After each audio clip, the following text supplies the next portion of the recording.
मोहरम मिरवणुकीत 30,000 निष्पापांचा जीव घेण्याचा डाव, विषारी गोळ्यांचा साठा जप्त.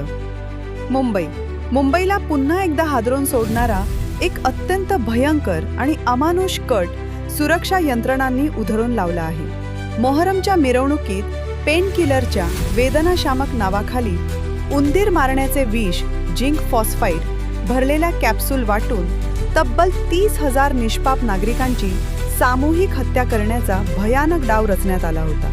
या प्रकरणातील मुख्य सूत्रधार फय्याज निसार हुसेन प्रेमजी याने या विषारी गोळ्यांची ऑर्डर दिली होती. पोलिसांनी अत्यंत तत्परतेने धडक कारवाई करत 50 किलो झिंक फॉस्फाईड आणि 14,900 विषारी कॅप्सूल जप्त केल्याने मुंबईवरील मृत्यूचे मोठे सावट टळले आहे. मात्र एवढ्या मोठ्या प्रमाणावर हे अत्यंत घातक रसायन या नराधमांपर्यंत पोहोचलेच कसे? या मृत्यूच्या खेळामागे आणखी कोणत्या दहशतवादी प्रवृत्तींचा हात आहे?